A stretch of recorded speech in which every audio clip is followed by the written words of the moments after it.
You know who it is, the horror flick, Digger Ditch, Super 6, Big Mitch. And I'm kicking in those with 03 O's. And I'm bringing 28 101s because we Vegas sons, it's the Chronicles. And you in the Meadowlands. Yeah, you in the Meadows, man. And you already know what made me. 530. What that mean? Oh, that boy Desert Baby. Oh, yeah. Boom. Hubba dub, scrub. 22-inch gold data things. And these can never, ever, ever, ever be McLean's, man. Nah, I'm just playing. I love my intro. Welcome to Vegas Chronicles with the host, Super 6 Big Mitch. And you know, like any other day, y'all know what we do. We kick actual factuals with no additives and no preservatives. Just raw and uncut. Like what? Like summer sausages and crackers? Yeah, I already know. Shout out to everybody that's been rocking with your boy, man. And before I get started, shout out to Louisiana, downtown Tamales, man. I went back down there, man. Beautiful family as usual, man. And I got to say, I tried that catfish and spaghetti. Oh my God. Bomb. Catfish is bomb. Listen, get down there, man, and y'all support them, man. They some beautiful people, man. Food is so delicious, man. Look, I can't say enough about them. But I'm gonna tell you something that really stood out to me. Besides the high wings and them home fries, I'm gonna tell you what stood out to me the most. They got some Kool-Aid in there they should call Boujale. And when they call it Boujale, they should just look up like this. That's how good it is. They got some Kool-Aid up in there. Now I ain't gonna, it ain't cheap, but it's worth it. Man, they got some Kool-Aid up in there, man. It ain't Kool-Aid, it's called Boujale. That's my name for it. Boujale. It's bomb, man. Y'all get down there and try that, man. But let's jump right into Vegas Chronicles. Shout out to Louisiana, downtown Tamales, man. Some of the best tamales in Vegas, if not the best tamales in Vegas, man. For real, for real. But let's get up into Vegas Chronicles, man. You know, this right here is kind of sentimental because people ask me about clicks. And I don't really know nothing about clicks because I'm before their time. But I'm going to tell y'all something, man. And I was holding on to this, but I'm going to go on and speak on it because I feel that he would want me to, you know. And who I'm talking about is I met this youngster, right? And he was a part of cliques. And every story I tell y'all is a message in it, see? And it's a message in this one. It's a good one. Y'all need to pay attention, youngster. Okay, I met this youngster, right? And I met him in a joint. His name was Johnny B. He was from West Coast. He was a little youngster, good little youngster. Kind of short, not too short, stocky, had a beard. You know, I met him in a joint, man. He was a good little youngster, man. He was real good, you know, and he used to talk to me a lot. And the reason why we got cool, you know, I mean, he had an issue with a youngster that come from the area I come from. His name was Kill Mac. He had an issue with Kill Mac. I don't know what went on with them in the streets. I'm not getting into that. But he wanted to fade Kill Mac in the penitentiary. And they supposed to line it up down there by the weight pile over there behind Unit 2, whatever. For whatever reason, I'm going to just keep it 100. Kill Mac didn't want nothing to do with that boy. And Kill Mac about 7 feet tall. But Kill Mac didn't want to see Johnny B. Not from the shoulders. For whatever reasons, I don't know. You know, but he didn't want to fight Johnny B. But that's how me and Johnny B kind of got cool because I was interested in how this little dude just made this tall dude that needed to be in the NBA turn down his fade. So we just got to talking, and I just found out, you know, he just was a good little youngster from the streets, you know. And I took a liking to him. Just like I took a liking to all the youngsters up in there, like Rail C, Reese Loke from Donna, Lil Threes, any youngster that know me, Fortune from the hood. I don't consider Fortune a youngster, but he a youngster to me. But it's a bunch of youngsters in there I tried to keep it positive with. Soldier Slim, all them. I tried to keep it positive. I gave them books. I told them what books to read. I tried to give them something else other than that bull crap to focus on. That was just, anybody that know me knew I did that, you know. And he was one of the ones I did that with. And when we got out, I was over my mama's house. You know, my mama stayed on Morgan in the coast. And I was standing out there one day in front of her yard. You know, I just got out. And a car drove by, Benz. And somebody said, they called my name. They said, Sheep.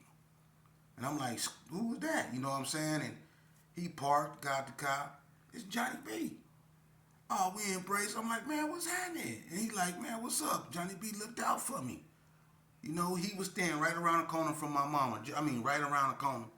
As a matter of fact, he was staying in the same house TMC them used to stay in. Spider-Man and all them. Ms. Ike and all them.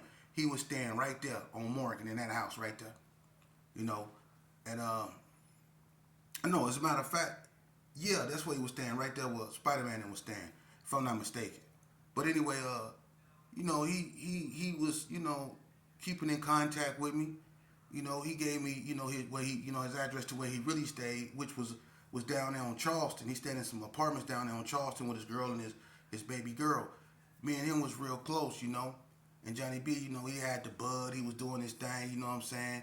But Johnny B was in that click banging stuff, man. And I don't know if he was HTO or whatever Johnny B was. I don't know what he was.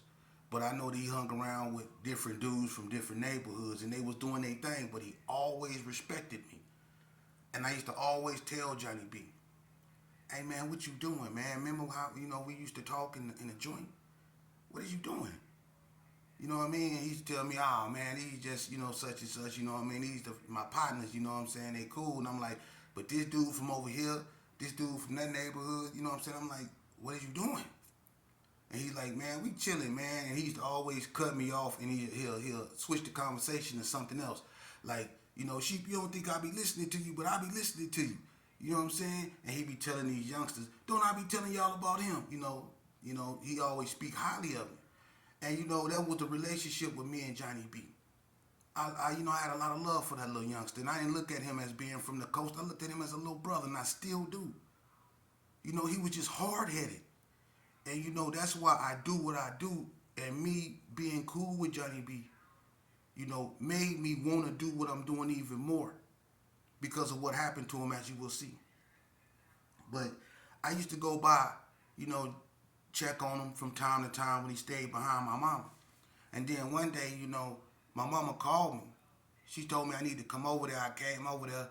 She told me it was a bunch of this, you know, around the corner. I said, well, what happened? She didn't know. You know, so I waited because it was kind of hot. I caught up with Johnny B. You know what I'm saying? He told me what it was, you know what I mean? That's that click banging stuff. I'm not getting into what happened, but it was a bunch of, and the girl that he was over there with at the time, because he had a little spot he used to hang out with over there on Morgan behind my mom. She moved from right there, and she moved on Washington.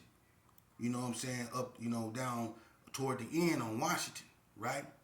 And I guess that was just so, you know, everything can calm and cool down, you know what I mean? And, you know, I used to go to his spot over there on Charleston. And he used to always tell me, you know, he got into it with such and such. And he used to be like, bragging about it. And I used to be like, hey, Johnny B, man, you know what I'm saying? You got a beautiful little girl, man. You got a girl up over here, man. Won't you focus on that, homie? You done already been in the hoop scout, man. You know what I'm saying? Won't you focus on that, man? She needs you more than the streets do. You know, I used to tell you, you can ask Johnny B, and if Johnny B ever see this video, he's shaking his head because he know I told him that. I used to be like, won't you focus on your family? This is all you need right here. You know? And he used to tell me, say, Sheep, that's why I love you, homie, because you never told me nothing wrong, man. And that's what a big homie's supposed to do. You know? And I told him, I said, well, Johnny B, you know, if that's the case, a little homie's supposed to listen. If a big homie got love for you enough to tell you right from wrong, then you should have love for your big homie enough to listen. And I understand because I was once young and I was once in the street and I know how it is. But he did what he did.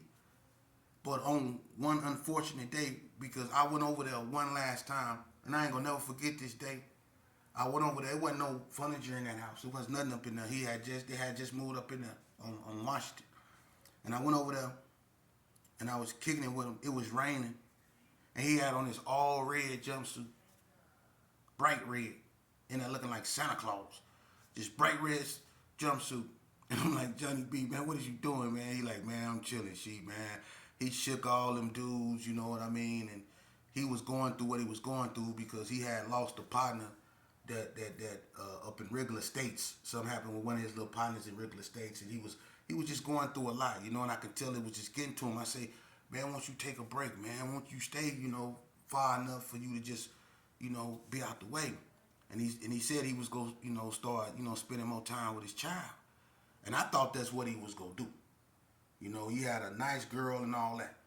But when I left, I can just tell something wasn't right. I just left, and people that, you know, I mean, if you know, you know what I mean. Like I tell you, it's wars that's fought that's seen, and it's wars that's fought that's not seen. And something told me, man, stay from over there.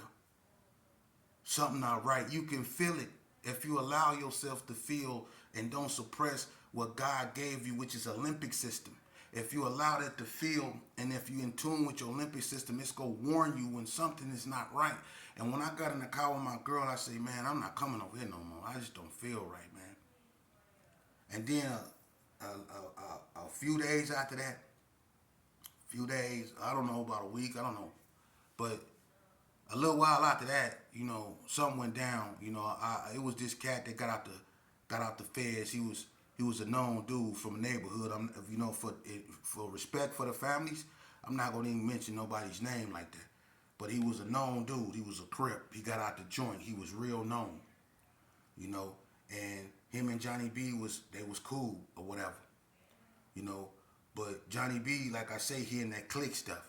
And when you're in that clique stuff, man, you dealing with a bunch of dudes from different places, man, and them different mentalities, different ambitions. You know what I'm saying? People don't see things the same way. You know what I mean? But to make a long story short, well, he was hanging out with this cat over there in the house one day, allegedly. I wasn't there. This allegedly. This is what the papers and the news and all that stuff said, and everybody know. You know what I mean? But they was in the house or something, and the Crip guy that just got out, he was in there, and it was two more guys that came over there. One of them was supposed to be, you know, a Gerson, and him and the dude that just got out, the Crip dude, I guess they had issues. I don't know. Like I say, allegedly. And what's supposed to have happened is, you know, it was something about a robbery. I don't know. But when they went up in there, you know, the Gerson dude, and I don't know what happened with him and the Crip dude, but it went bad, and it was a bunch of people shot up in there. And, you know, unfortunately, you know, a few people was unalived up in there. You know, the Crip died, it got out. He unfortunately was unalived. A female was unalived up in there, and Johnny B got shot in both of his hands. And, you know, unfortunate for him, he survived. You know, but my thing is the way that went down, because it was a child involved, and I'm not really getting into that. I'm going to cut it off right there, you know, out of respect for the family. But it went all bad in that house. And Johnny B, you know, he was lucky enough to escape, you know, with his life. You know, and it goes back to what I was trying to tell him, you know, about putting yourself in them positions, you know, and that's why I never understood clique banging. You know, I never understood cliques, because how could you be from an area that hated another area for so long, then click up with members from that era that you know hated you for so long, and y'all recruit another cat from another area that hated you for so long, and how y'all become friends, and it's just weird. I just didn't understand that. And as you can see, a lot of times that's what happened. You know, because, you know, my thing is with that situation right there, you know, only thing I can say is this right here, man, because you could tell I don't really want to get into that, because Johnny B was my partner. But he forever scarred behind that. And I know if he looking at this video, he wished he would have listened to every word I told him. He know he wish he would have listened, because I tried my best to get at him in a way to get him to focus on the right things. But it's like I failed him. And when that happened, that's when I really made up my mind to really try to get at the youth. So stuff like that don't happen no more, man. Because, like I said, it was a child up in there, man. You know? And it was loss of life. And we need to stop that, man. We need to stop that, man. And for people out here hyping that stuff up like it's cool, ain't nothing cool about that. Especially when it's a child involved. And now you got a man running around here, walking around here, man. And I know mentally, he not right. You know, I don't get into the politics of nothing. I'm not a politician. I'm a grown man, and I call it for what it is. Unacceptable. That's unacceptable. We have to do something about that. My era that I grew up in, I can't say we was no better, but it was certain things we didn't do. And that was one of them. We didn't do things like that. What brought us to this, what got us to this, I don't know. You can blame it on drugs. You can blame it on just the continuation of violence that spiraled out of control to the point that it got to this. But how we got here, I don't know. But what we need to do is realize that we are here and do something to get away from here. That's what we need to do. You know? But me, I don't change. I still got love for Johnny B. I'ma always have love for Johnny. I don't care what nobody say. I don't go off what he say, she say. I got my own mind. I go by what I feel.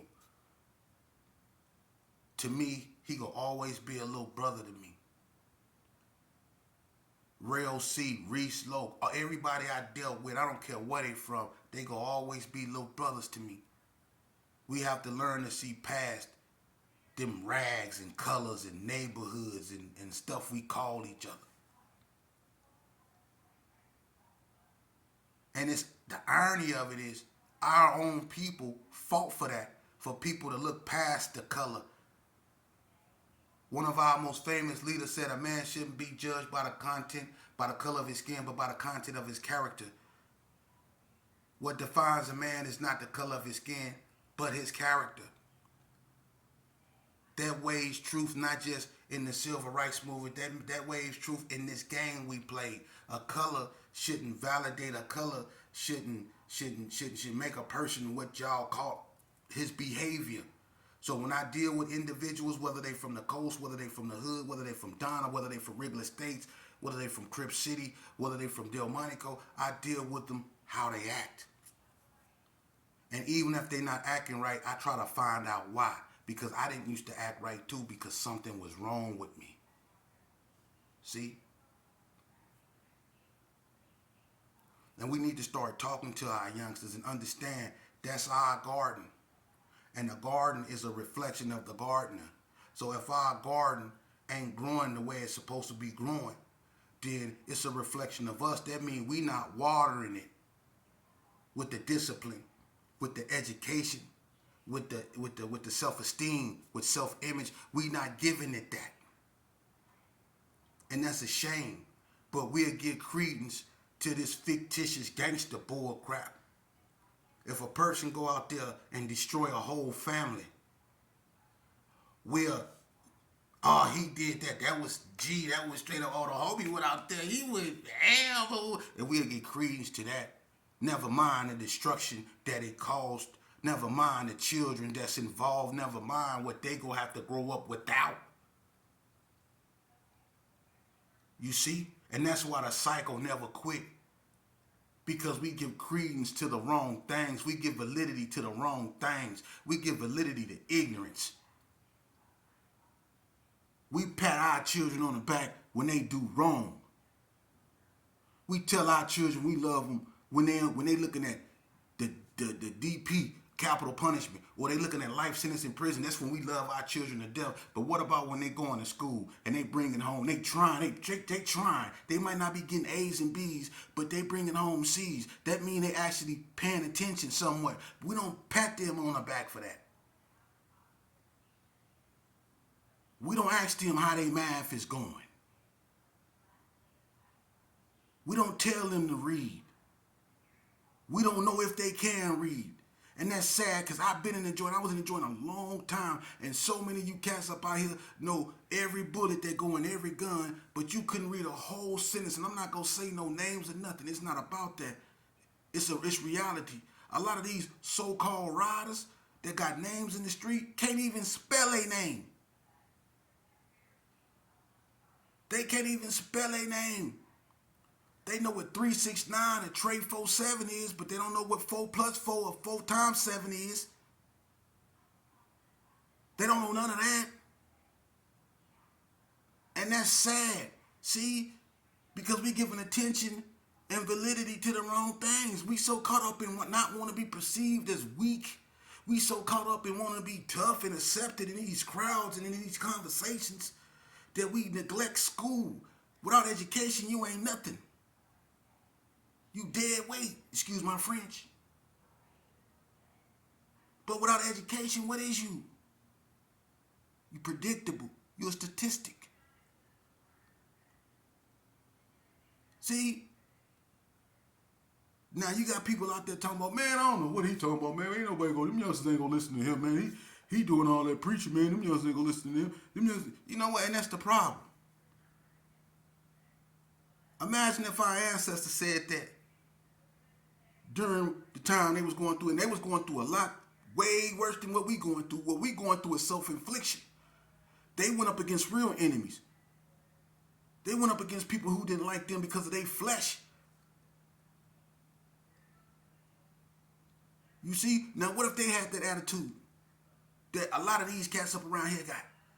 That I done gave up attitude, that we all but doomed attitude. See? They didn't do that. Even when the odds was against them, they held steadfast and firm. Because they had a belief. All of them did. They was on the same page, which was to be liberated. And we have to have the same belief, which is redemption for us all. And we can't have that without acceptance first. We have to accept responsibility for what we have done before we expect anyone else to accept responsibility for what they have done to us. We have to accept responsibility for what we've done to ourselves. All you cats up out there that done your little dirt, you done probably got away with it. You know? You done probably got away with it. So you cool. But I'm going to tell you something, man. In this game, you might get away with a lot. You might get away with a lot you do. But I promise you, you will pay for everything you've done in one way or another. I've gotten away with a lot of stuff. Banging. But as much as I was locked up, you wouldn't think so. Boy, I've been locked up so much. I know they was putting me in the police car, and my shadow turned around and said, you know what, I done had enough of this, and just turned around and walked away. It refused to follow me to jail that day. My shadow left. He through with me. I used to get locked up so much. So I know. I'm going to tell you something.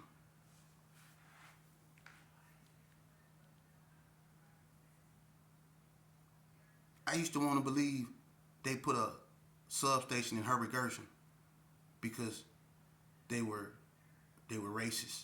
I used to want to believe that the Metro used to walk through the G's because they didn't like us, they didn't look like us, and even the ones that looked like us, weren't like us. I used to want to believe that. But mental maturity has taught me that they put them over there because of us. They had to put police in our community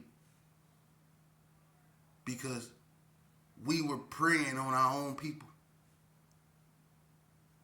They had to protect us from us.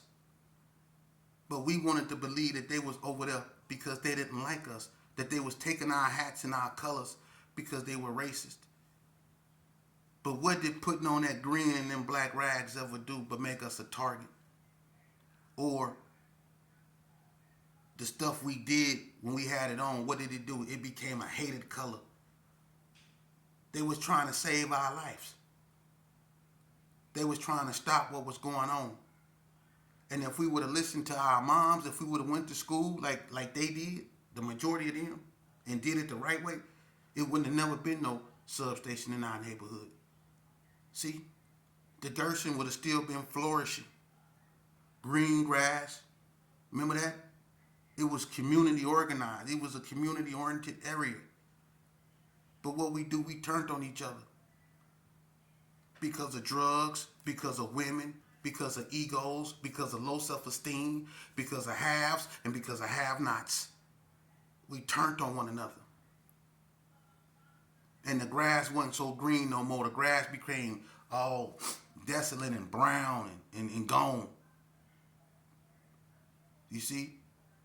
Because instead of taking our behinds in the house and using the bathroom like civilized individuals, we start using the bathroom outside. Instead of throwing our trash in the garbage, we start throwing it on the ground. We didn't used to do that over there because our grandmas are getting our behind. And everybody's grandma over there was everybody's grandma. If your mama called me out of pocket, she beat my behind. No questions asked. You see? But we got away from that. You see? Even our own family, our own parents were scared to confront us. But we want everybody to respect us. You see?